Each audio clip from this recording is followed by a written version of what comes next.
good with it, in the hood with it? Welcome back to the Collective Clips, where you guys already know we get it in. But before we get it in, let's hit that like and subscribe button.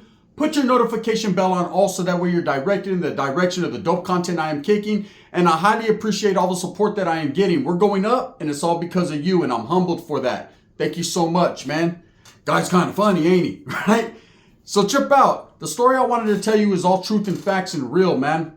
And it might pertain to you, and you might be able to get an understanding and a grip of it if you've ever been incarcerated, especially on a 4-yard and a high-level security prison, a maximum security prison, or whatever the case may be. However the wigglization is in your state, it's all different. Every penitentiary, every prison, every state has different rules and regulations.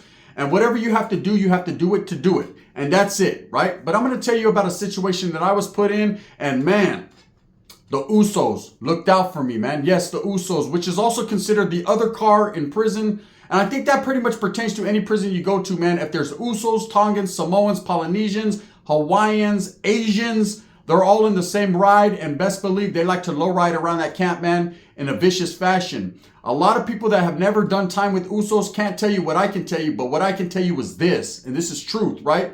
They're the coolest, nicest, evilest, most grimiest motherfuckers on earth, right? If they're cool with you, here's the shirt off their back, the cookie sweater right off their shit. But let me tell you something. If you fuck with them or think you can play with them in any situation and you get a Uso mad, it's going to get your ass in a headlock, right? And you're in trouble. There's going to be trouble.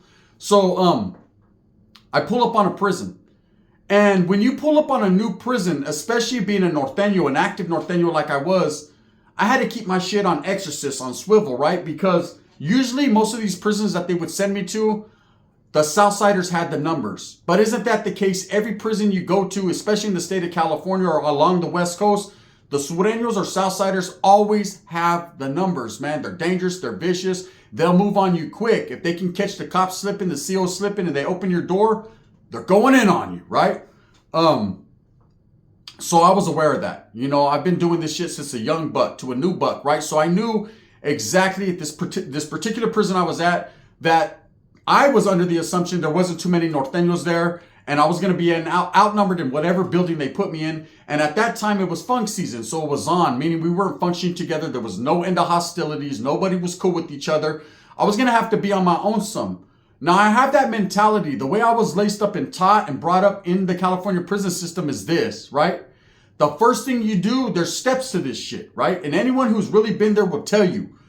First thing you do when you get to a fucking building is you kind of survey the situation. What's going on here? And you can pretty much tell by how the movements are going, the count times, you know, who your cellie is, what exactly is going on. So anyways, I get to this prison and I'm already thinking, okay, I'm not going to land on this yard and stay here for any longer than I have to. I'm going to get off.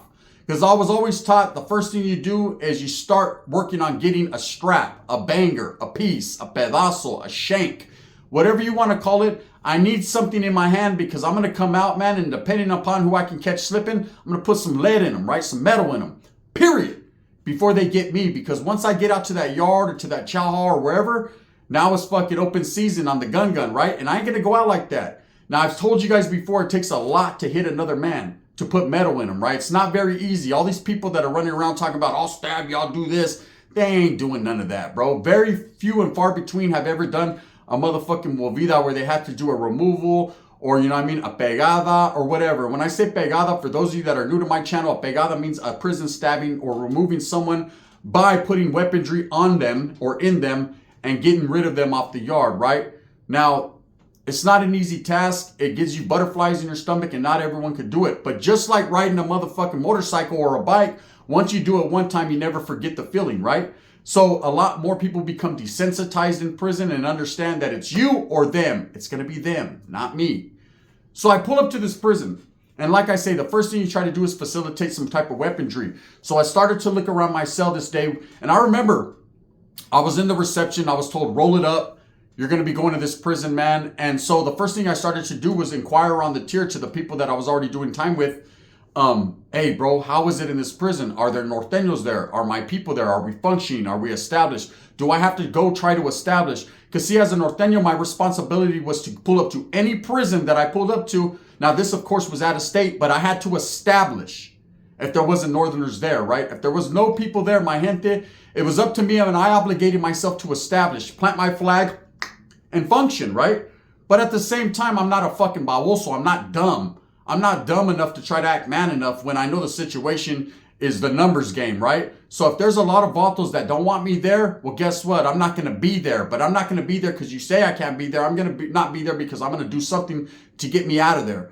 No PC moves or running up in fucking program offices and faking heart attacks. Straight to the business, man. Now, I'm not going to sit here like I'm the hardest motherfucker that's ever been on a 3 or 4 yard. But I will tell you, I will do what I have to do to sustain my lifespan, right? So I remember getting at everyone like, hey, bro, you know, what is it with this prison? And people that have been there tell me, oh, man, it's a grimy spot, bro. Hey, there's a gang of Southerners there. Hey, watch out, man. You know, watch out. There ain't no, every time I was there was never Northerners there. So you're going to be in trouble, homie. So I said, all right, good looking out. And now I'm nervous than a motherfucker, right? Damn, bro. But I want to gangbang, right? I'm a gangbanger. I'm involved.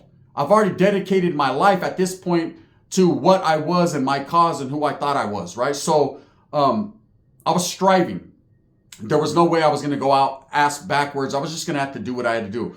So anyways, I roll my shit up and it's called transpacking. For those of you that don't know, when you move from one facility or a prison to another prison, it's called transpacking. Everyone has done it. You've transpacked in your life if you've been locked up. You've transpacked from county jail to the reception center, whatever reception you go to. My reception was always Tracy Prison, DVI, Gladiator School back in the 70s and 80s. Or then you transfer to the main facility you're going to be at. Most people, if they're doing a violation, they might not make it out of the reception. A lot of people just do their little 3-4 months, whatever they got. They go to Valdivia or board or whatever you want to call it, and then they get their time and they do their time there.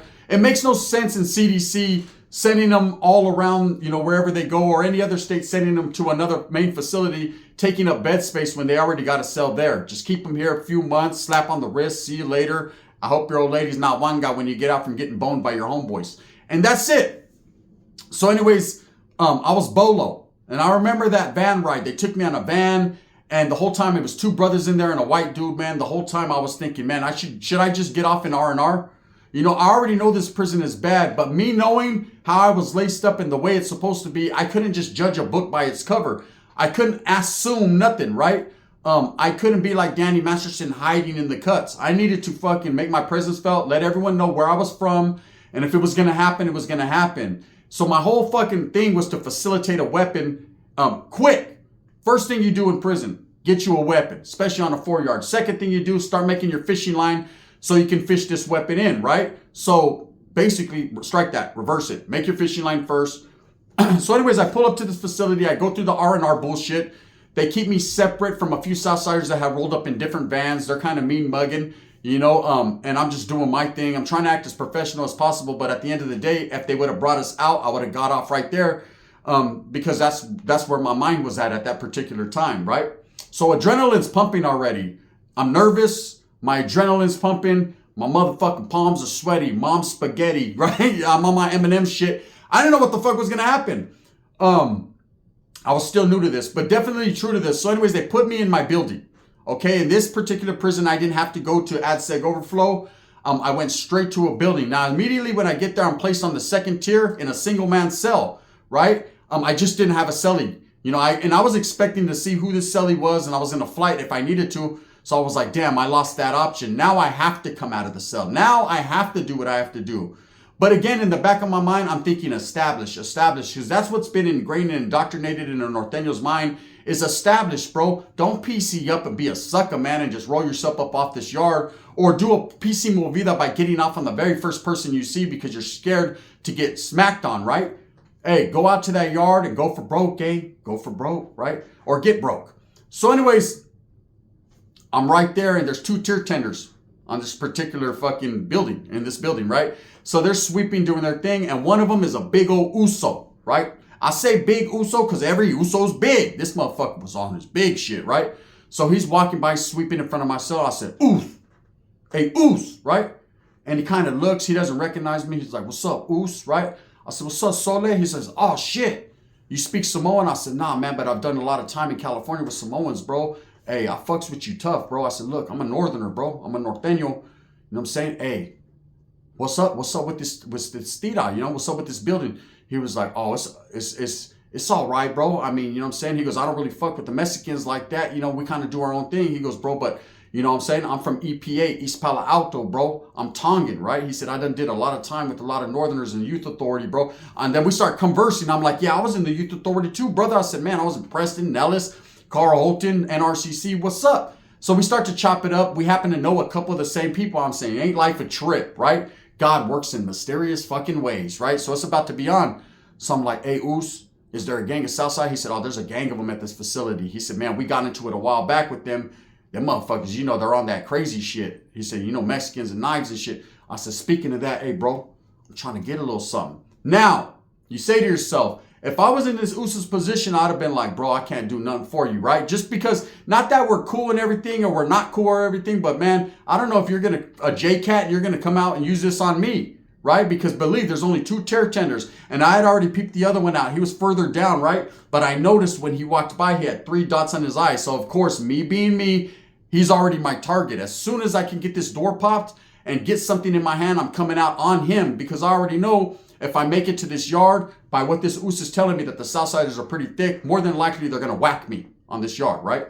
So I'm looking out looking out the window. I'm kind of looking at this dude who's over here chopping it up with his gente. And then, of course, fucking the Usos, I was like, hey, bro, can you slide me one of them banging things, right? Slide me a pedazo, bro, a piece. He's like, I got you, Us. I was like, for reals? He's like, yeah, for sure. I was like, bro, I'm going to need that ASAP bro, because you already know. He's like, no, don't trip. Hey, don't trip, little Us. I got you. I was a little dude at the time, right? So I'm like, all right, cool. So not even 5 minutes later, bam, something slides up under my door, right? And it's in a fucking sopa package. I'll never forget it was in chicken, and I don't like chicken sopas, right? But I was like, fuck it. Let me blow the sodium off this thing, right? And it was just a plastic banger, but it was a nice size one, probably about 5 inches. Had a little grip to it to put in the hip to it. So I was like, cool. Now I'm strapped. Now I got my piece. Now I feel relieved, like, okay, I'm stabbing somebody. It's going to happen. Don't fight it, right? And I'm waiting. So I'm like thinking, okay, if I wait till everyone comes out on program, I'm sure that this vault of this tier tender is already down there because I see the Us leave and he's talking to the tier tender and they're pointing back to my cell. So he's probably telling them like, hey, that's a Norteño right there, right? And, you know, not even really tripping. He already gave me the banger. So he's thinking like, psh, it is what it is. So I see him pointing in my cell. I'm looking like, okay, all right, Us, you want to do a double? You want to be the double spy on me, eh? Right? But whatever, he was just basically telling them, but look how it all works out. So, hey, thank you to the Usos for this, right? For reaching me out a little something. And it was a nice one, too. It was all ridged up. I was ready, sharp than a motherfucker, right? So, of course, I'm not Wes Watson, so I don't immediately put it in my asshole just because I can. I just have it right here on the side of my pants, man. These pants that they had us in, they weren't jeans, state jeans. They were like elastic, kind of like county jail fucking pants.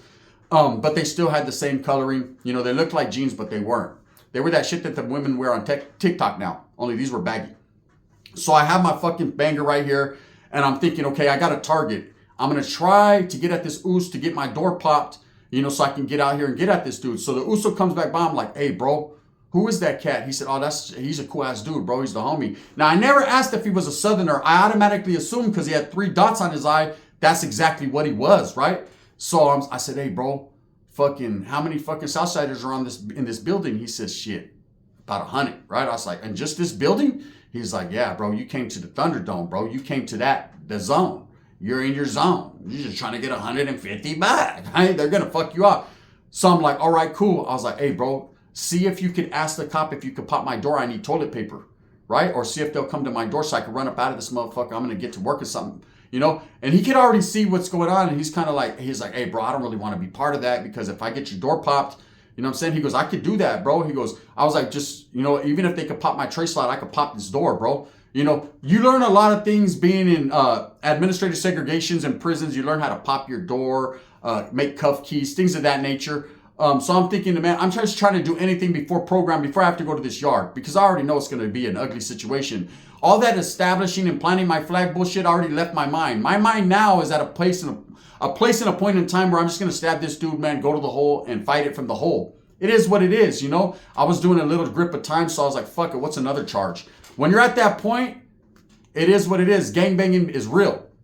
You know, I was really with the activities at that point. So I'm like, okay, I'm looking down at the target. He's down there, like I said, sweeping. And the Usos like, I don't really want nothing to do with it. He's like, look, bro, if you're going to do anything on this tier, make sure I'm all the way at the other end so I don't get caught up. Respect that, homie. And I said, nah, hey, I fucks with you, Us, you know? So, of course, I was like, hey, do me a favor, though, bro. How do they do this? Do they do bottom tier where they pop the top tier? He goes, it just depends on what the cop wants. Sometimes they'll release the top tier. Sometimes they'll release the bottom tier. And that's how it is in prison. No matter what you think or what you say, anyone who's ever been to a prison, it's totally up to who's ever working in that tower. See, the tower, they have all control. That's the control tower. They have control over that whole building, not the facility. There's a control center for the facility as well. But in that particular prison, every building has their own control tower, and the cops up there could pop doors individually or pop a whole tier or several rooms at a time, however they want to do it. So I'm trying to get the whole grip and the rundown of how this place is ran because I'm gonna get off, right?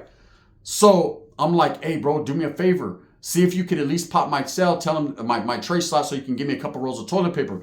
Because what I'm thinking I'm going to do is yell down to this Southsider and I'm just going to stab him through the door.